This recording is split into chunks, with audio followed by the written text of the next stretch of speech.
Hello, hello, hello guys. Oh my God, ang aga ko nagising ngayon guys. For today's video, 6 o'clock guys, gising na ako. Napakaaga na nun.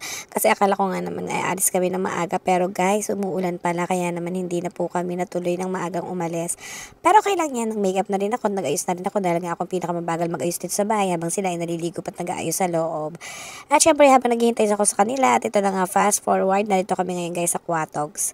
Quatogs guys, isa tong yung tapsihan, tapos meron siyang lomi. Dito lang to guys sa may Purok Uno ata to. Dito lang kahilera lang siya guys ng Alphamart at saka ng Galaxy yung gasolinahan. At ito na nga si Chano naghihintay kasi gutom na nga daw sila. Hindi na kasi kami guys nakapag-asikaso ng almusal namin dahil nga po wala kaming food sa rep ngayon. Kawawa naman kami. At ayan na nga guys, ang aking tatay, si Kuya, si Chinchin, si Nene, si Ate Angel at si Sam. Kami na po yung magkakasama. Dahil pupunta kami ngayon ng sementeryo. At ayan nga si Chano habang naghihintay kami ng pagkain kumulit. Na lang kumulit. Sabi ko nga sa kanya, tignan mo hindi tayo nakikita ng camera o kasi nga against the light. At ito na nga, tinapat ko na yung camera sa amin dalawa. At ayan, diba, tahimik na siya. Then, after yan guys, alam nyo ba, bago ako mag-voice over guys, kaya ako hinahapo at tawa ako din yan. Diba, parang bagong gising lang kami, pero okay lang yan. Mukha naman kami mga fresh. Kasi kahit naman pa paano guys, nakapaligo na nga kami. Ay, doon ka, ay, sumabit. Aray ko. At umorder na nga kami guys ng lomi muna kasi gusto itry ng Ate Angel ang lomi dito. Sabi ko nga sa kanya, napakasarap ng lomi din doon kay Ate Jocelyn ng Moko niya. Kaya lang guys, wala na kami time kung pupunta pa kami ng Bagong Silang para lang po mag-breakfast. Kaya dito na lang kami nag-breakfast. Sorry naman. At ayan nga ang tatay ko, Diyos ko po, alam ko malungkot siya na nagdadamdam kasi nga hindi po siya nakapasok sa pagiging konsehal dito sa aming barangay. Pero okay lang yan tayo, alam ko naman kasi na ang purpose mo lang din naman is makatulong para sa mga tao dito. Hindi naman kailangan ng posisyon para sa pagtulong at hindi ka pa kumakandidato, alam mo naman na sumusuporta na tayo, 'di ba? At syempre, nandiyan na yung food namin. Ayan guys, nga pala kulang ang in-order ko kaya ako yung wala. At ayan, kain na si Chano at si ate. Syempre, gutom na sila guys. Kasi nga, pag nag-dinner kami sa bahay is maaga.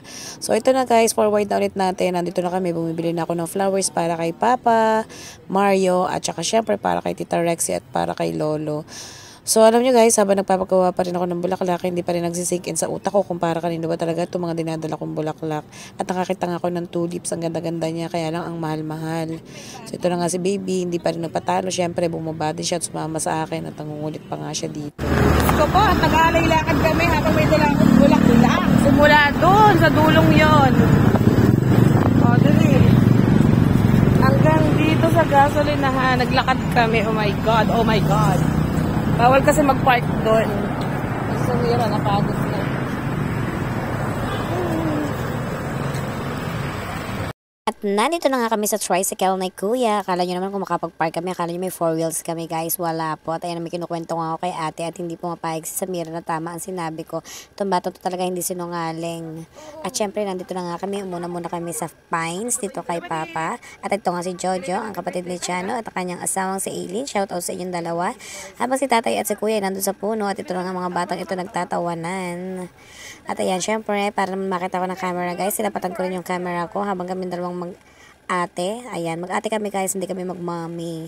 So ayan, bumili nga ako ng scented candle. Sabi daw nila 24 hours daw yan bago maubos. So titingnan nga natin. Nagsisindi na nga ng kandila. Ito si Mama Maria II. Ayan, kamukha ni Papa, si Chano.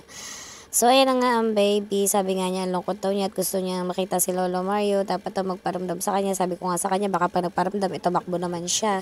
So, ayan guys, pakita ko lang sa inyo yung weather guys. Pabugso-bugso yung ulan, yung ambon. So, sad nga, wala kami ditong sariling tent. But next time, syempre, makakapag-prepare na kami guys. Bibili na kami ng sarili namin tent para makapag-stay naman kami dito na matagal. At nakakatawa nga itong mga ito. Kasi nga, ilinis nila yung lapida ni Papa at nilagyan nila ng bagong pintura. So, sabi nga namin, yan na nga din ang gagawin namin negosyo, pwede naman pala yung ganyan, napakagaling nga nila guys. So pagkatapos niyan, syempre papatuyuin lang daw nila yan, then after niyan babalik sila. So bago nga sila bumalik, umalis na kami, sana nga ibinalikan nila yan. So malalaman naman namin yan kasi nga malapit lang kami at lagi namin umiikot kay Papa. Lapit na nga guys umulan, kaya sumakay na kami ng tricycle at pupunta na kami ngayon kay Tita Rexy at kay Lolo Carding. Kasi nga kanina pa nandun sila Inay Cleo, sila Lola Iseng, kompleto na sila doon. So sana nga maubutan pa rin namin yung iba. Sila Regan nga, hindi ko pa rin alam kung nasaan sila. At ayan, nandito na nga kami guys. O diba, pumasok na kami dito sa St. Francis Memorial Park. So dito to guys, sa makalampas ng DI. So maganda naman ngayon at hindi kami nakikipagsiksikan doon sa Jollibee at McDo kung tawagin nila. Kasi dito maluwag at hindi na rin kami dumadaan sa traffic o maglalakad ng malayo. At ayan na nga na, papalapit na kami ng papalapit ay nai-excite na nga ako guys na makita na nga si Lola. Alam mo naman si Lola, pag nakikita kami, akala mo lagi miss na miss kami at umiiyak. Ganun nga siguro talaga pag matanda. At ito nakita ko na nga si Papa. At ito na rin si Zach. Siyempre, yan na nga si Nene. May kasalanan ginawa. Diyos ko po, sisilipin na namin sila. Ito na sila. Hi! O, diba? Kompleto na nga sila. At kasama pa pala si Sean. Shoutout sa iyo, Sean. Sa jowa ni Charis at si Abigail. Tino mo naman ang itsurahin. Diyos ko, ang puti. At ayan na nga. Hello, Tita Rexy. Hello, Lolo. At totoo lang, minsan hindi na nga ako nag-i-stay dito na matagal. Kasi parang iniisip ko na bakit pa ba ako mag-stay dito? Hanggang ngayon, hindi pa rin naman pumapasok sa isip ko na si Tita Rexy nakalibing na dyan.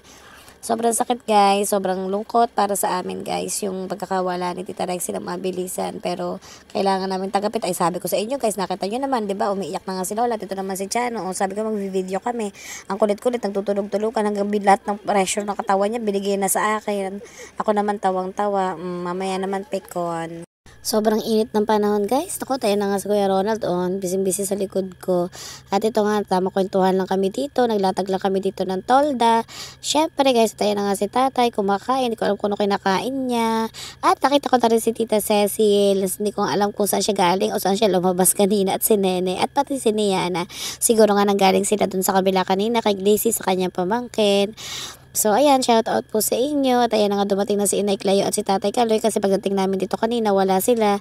Kumuha pala sila ng panibagong, anong tawag dyan? Tolda. Ayan, para meron kaming panghabong. At ayan na si Tito Sari, kumakain naman ng ice cream, ang tigas ng ulo. Bang si Samira, inggit na inggit. At Diyos ko po, ako din kawawa kasi hindi nga ako kumakain ng ice cream. Ito naman si Abby at si Samira, nagkakulitan. Habang ito si Ate Angel, kumakain din ng ice cream. O, diba, Abby, sabi ko sa'yo, ikaw sana ang gagawin ko pang pinali, pero okay lang yan. At ito na nga si Nia, nakain-kain habang kinakausap na kanyang ninang Angel. Sabi ko nga, ibaitan ng kanyang ninang kasi nga isang buwan na lang, Pasko na. At ayan na si Akang, dumating na rin sila Luz at saka si Tantan. Galing naman sila dun sa kanilang Mama Dina. Minsan talaga guys, dito na lang nagkikita kasi may kanya-kanya din sila mga pinupuntahan ng mga pamilya, ganun. At ayan na, nagkakainan na sila guys kasi hindi sila kumain ng breakfast or lunch. At ayan na nga si Keng Gatorms na Gatorms. Syempre guys, kami kumain na nga kami kanina sa Quatogs, kaya nga busog pa rin kami, hindi na rin kami nakisali sa kanila. O diba, tawan-tawa ako at si Ninang Luz na nagvi-video dyan. At ayan na nga, inaalok na kumain si Tita Rexy at si Lolo. Kung sana nabubuhay pa si Tita Rexy, ay naku, siguro ang ingay-ingay namin. Okay lang yun, stricto siya guys, pero gusto niya masaya lang. At ito si Angel, hindi na mapigilan ang katatawa, tinatawanan ang papa niya kasi hindi daw matanggap na kamukha niya si Kuya at si Lolo niya. Wala naman sinabing gano'n ang papa niya. Ay, napaka-usyoseran pala nga ng batang ito. At ayan na nga si Inay, inaantok na yan, sobrang antok na duling na, Diyos ko po. Dahil tinatawag na talaga ako ng higaan guys, ayan habang nagkukwentuhan sila, nakahiga kami dito ni Keng. Alam niyo guys yung nararamdaman ko, sobrang dinuduyan ako sa antok. Antok na antok talaga ako habang ako nga ay nagpapapisil-pisil dyan kay Lian. At ang paa ko naman ay pinipisil ni Ibet. Napakababait na bata. Si Papa, hindi talaga mapigilan na hindi mag-EML. Sinampal ako din na mo. Hindi ko sinampal. Paluin mo, sinampal ako. Sige, subukan mo ko paluan. Malaka, sinampal ako eh. Ay, tabo. Ay, talaga. Tabo. Ipagtatanggol mo si Angel kasi sa akin. Siyempre. Pagkamukha kayo, parang kayong pangit. At nag-emote nga ako guys kasi tingnan nyo guys, parang feeling ko ng pagkapangit-pangit ko, hindi ko maintindihan. Ba't hindi tumatalab ang makeup sa mukha ko, tinutubuan pa ako ng mga taghihawat. Ayan, hindi ko maintindihan guys kung bakit. Ayan na nga si Lola Ising, gusto na nga matulog. Habang sila ay nagkukulitan at ayan na nga si Samira, tinalunan si Inay Cleo, hindi na naawat. Ay si Angel nagagalit, pat ang pangit daw niya. So nag-ayos lang kami ng kauntian guys, nagre-ready na kami habang dumating na nga si Ifet. Ayan, siya na mag-isa at tumating. At maya-maya nga nakaunti kasi sunod-sunod na nga silang dumarating. Kinukulit ko nga si Lola, pinibidyohan ko nga siya. Ay, dumating naman si Dada Ma. So, ayan, advance happy birthday kapatid. Birthday na niya bukas. At nakakita nga kami na nagtitinda ng chicharon at itlog ng pugo guys. Kaya ayan, pinakyaw na namin. Diyos ko po, worth 500 pesos ata ang nabili namin dyan. So, sobrang dami namin. Ayan na nga si Baby Shaira. Ito nga kapatid ko, umaawit sa akin ng pang down ng pang PCX. Diyos ko po, kung meron lang akong pera kapatid, kahit cash ibibili kita. Maghintay-hintay lang tayo, darating din tayo dyan. Ayan, pakita ko lang sa inyo guys, ang kakainin ko, isang buong chicharon at saka 2 itlog ng pugo. Ayan na nga, magkatapat kami na ate, sabay kami kumakain. Tayo si Lola, gustong-gusto ng kumain ng chicharon, pero bawal naman sa kanya. Ayan na nga si Lia, nag-hi na din siya. At si Mama Milin, sabi ko nga sa kanila mag-hi sila kasi kanina hindi ko sila na-videohan. Sino yung nasa likod mo? Hulaan mo. Sino yan? Hindi mo nararamdaman ang yapos ng bawat apo mo?